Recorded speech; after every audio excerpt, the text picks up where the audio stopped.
Hello everyone, it's Steve with Aptera Owners Club. Just today I was watching this video from Out of Spec Reviews called System Meltdown, What the Heck is Going on with DC Fast Charging in America? In this video, Kyle talks about his experiences with DC fast charging in America, and then talks to a bunch of other content creators on YouTube about their experiences with DC fast charging in America. And basically, the gist of it is that DC fast charging in America right now is a mess um, for several reasons, and that DC fast charging is the best on Tesla superchargers because Tesla superchargers, number one, they have the most stations, and two, the reliability and uptime on those chargers seem to be the best. And that's because Tesla has a kind of a vested interest in making their chargers work because their chargers are a representation of their car and the company.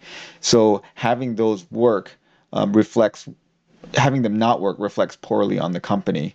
Whereas, if the next biggest charging company is Electrify America, and Electrify America is the preferred partner for many EV makers right now. I think Hyundai, Kia, VW, a bunch of people are kind of offering free charging through Electrify America. Audi, I think, also does that. Um, but if their chargers aren't working, it doesn't reflect on a certain car company. They just point fingers at each other. Well, if you call VW, they're like, well, that's Electrify America's problem. If you call Electrify America, they're just like, well, we're sorry, it's not working. We're working on it, and they make excuses. So the according to the people, the experience on Tesla superchargers is uniformly pretty good. Like the downtime, stations not working or equipment not working doesn't happen very often. And because Tesla is a closed ecosystem where you have one company making the cars and one company making the chargers, and they can talk to each other, it just works. You just pull up and plug in and it just works.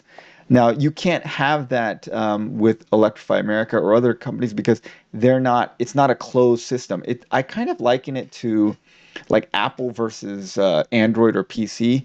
If you buy into the Apple ecosystem and get into their closed ecosystem, things just work. Things work easier. With Android, there's several manufacturers manufacturing Android phones, and the apps have to work with, Samsung and Huawei and, Motorola, a bunch of other companies. So it just the experience isn't as seamless, but you have more choice. So with Tesla, if you buy into their ecosystem, you buy a Tesla car, you go to a Tesla supercharger, things just work. You don't have to think about it. But if you go outside the Tesla network, where you have a standardized plug, the CCS1 combo plug, and lots of different manufacturers of cars, and then lots of different charging networks, there is eventually going to be more. I think there already is more DC fast chargers if you combine all the different networks together. But it doesn't just work. It's kind of painful to make it work for a couple of reasons. One, there's several different companies. Electrify America, there's EVgo, there is ChargePoint, there is Francis Energy, EVCS, Shell Recharge. This company used to be called Greenlots, but Shell bought them out.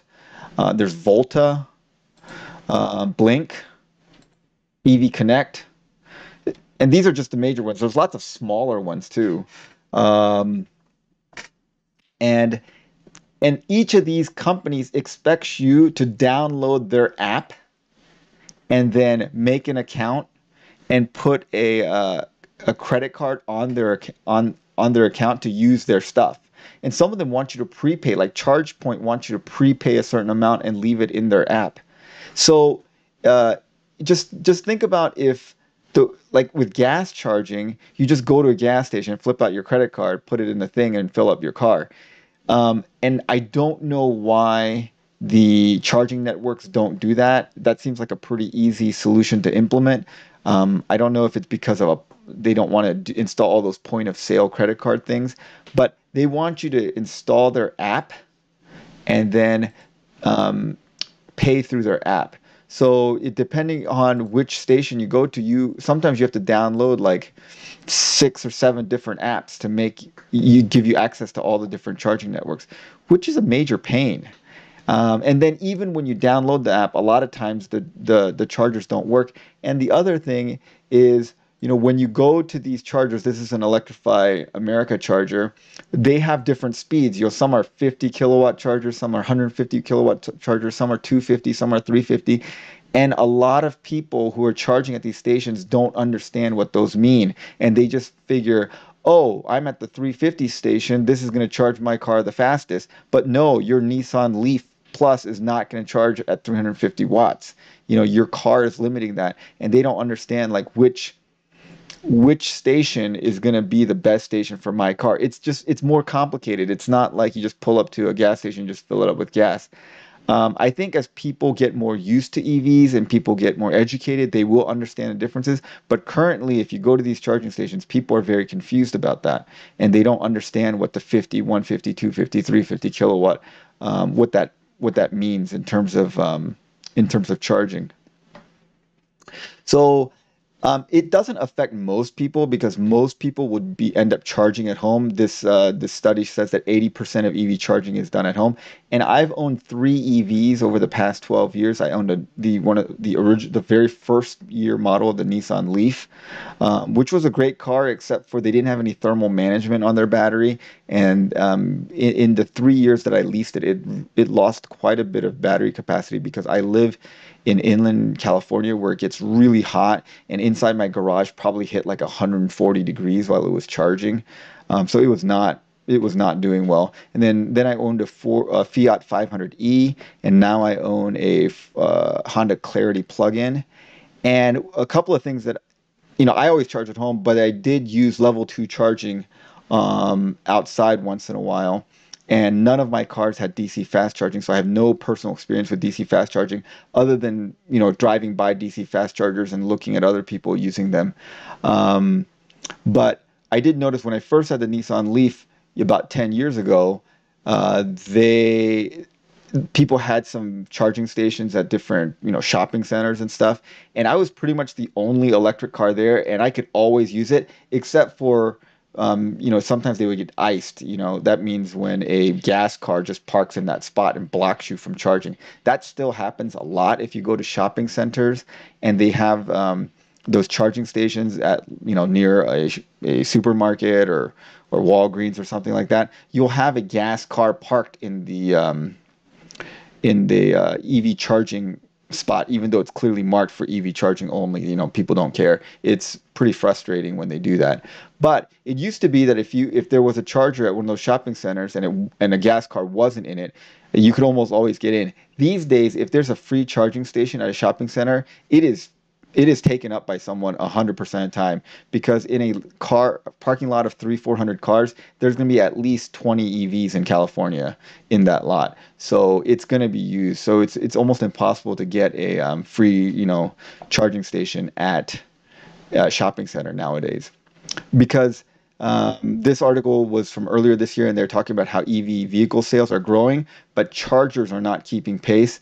And so they said here. Yeah, here you go. At the end of 2020, there were 21.2 EVs per charger.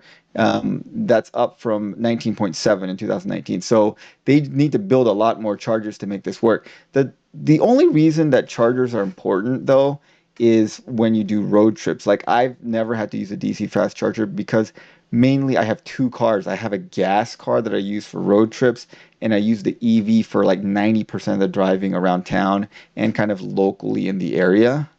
But eventually, people are going to want to do road trips on their EVs. And now that we have these longer range EVs, people are going to want to do road trips on them. And doing a road trip in a gas car is, you don't have to think about it. There's gas stations everywhere, and it's not a thing that you have to worry about whether you're going to find gas stations. But with EVs, because they take longer to charge and there's far fewer stations, you do have to plan it and say, okay, here I'm going to use this charger. And the way that it's fragmented right now, you have to check all these different sites to see if you're going to be able to find charging along the route, and you kind of have to plan ahead. And if you get there and the charging stations are all full, that's extremely frustrating. Or if you get there and the charger won't work or it's broken, then that's frustrating, and also can ruin your road trip, because if you're going someplace like in the desert where it's a long space between the charging stations, if that charging station doesn't work, you may or may not have the range to make it to the next charging station. Now, one of the things, if you guys don't know about it, and I know a lot of you guys have never owned an EV before, and an Aptera would be likely your first EV. The best program I found is this thing called PlugShare, and I highly recommend that. They try to aggregate all the different from all the different networks. So here's all the different networks, and they try to aggregate all the stations so you can see all the stations. Now, the one thing that I wish PlugShare would do, and I think they're trying to do that and they're working on that, is give you the status for these stations, like whether someone is plugged into it or not, because it's frustrating to go there and find out that someone is plugged in. So if you click on this, okay, so yeah, see, for this EV Go, they are telling you like what's available. 3 is available, 1 is unavailable. But for some of these networks, they're not giving you information. And some of these are non-network stations, so they can't give you information. But if they could give you information for all the networked chargers, that would be nice. But anyway, PlugShare is the best, and you can go in here and you can filter by plug type. Let's see. Yeah, you can filter by plug type. So I'm looking for all the DC fast chargers in this thing. If you type in like this, it'll give you way more stations. The level 2 chargers, there's lots more. And so you can go in here. This is Volta network. This is a non-network thing. They tell you. See, it doesn't really tell you what the availability of this is. They tell you there's 6 plugs, but they don't know whether they're being used or not. You would have to download the ChargePoint app to let you know if it's being used. So PlugShare is a very useful app, and I have that on my phone. I basically use the ChargePoint network and PlugShare because I don't have a DC fast charger, and ChargePoint has the largest network of level 2 chargers in America, and they have I think 30,000 stations. And around Southern California, it's pretty easy to find a charger. I know it's different in other parts of the country. Obviously up in Montana and North Dakota, there's going to be far fewer stations. But luckily, I live in Southern California. There's no dearth of charging. However, there's so many EVs. It's very hard. Most of the time, I go to a charger if I want to use it, and someone's using it, or there's a gas car blocking it. One or the other. It's fairly hard to find a free charger a charger that's free to plug into, not free in cost.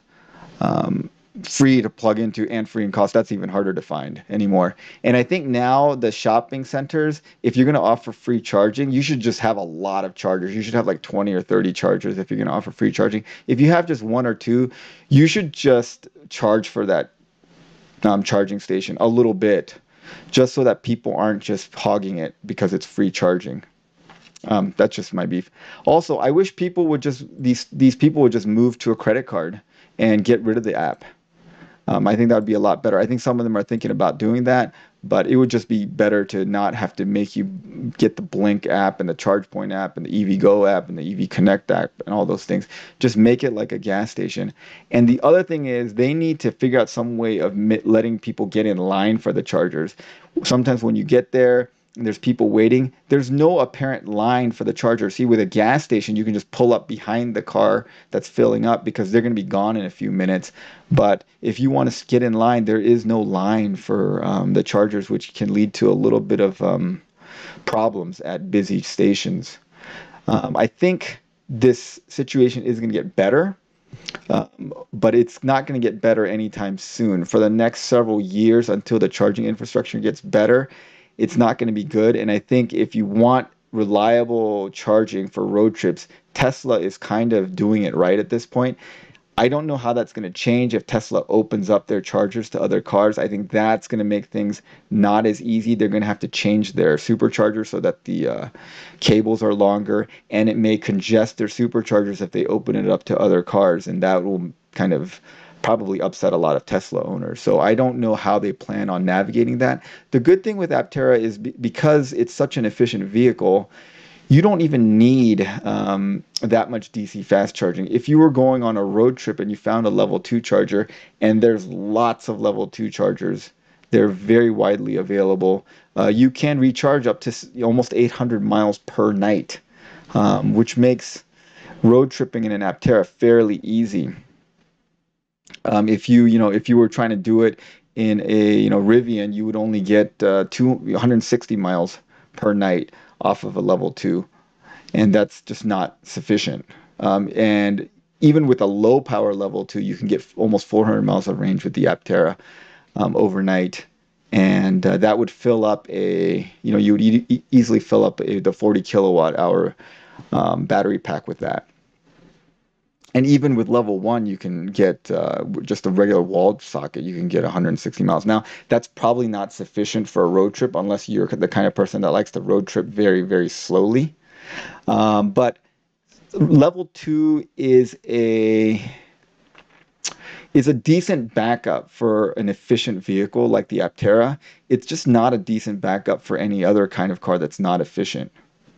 And then if you were to get a DC fast charging station, even with the slowest DC fast charging, you can restore almost 500 miles of range on an Aptera pretty soon. That's the other thing. I think that's another thing that DC fast chargers should implement is when the charger stations are full and people are waiting, they should stop charging at 80% because the DC fast charging slows way down at 80%. People want to try to charge to 100%, but it takes a long time to get that last 20% in, and I think that's a little rude when people are waiting.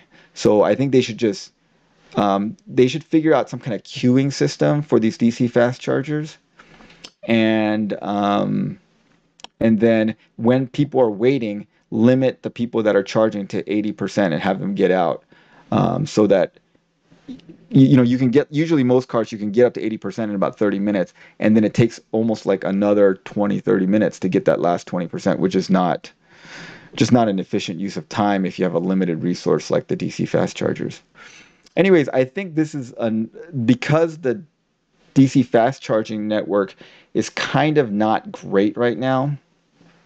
That's another reason that Aptera is a better road trip vehicle, just because you can use a level 2 charger as a backup charger when DC fast chargers are problematic.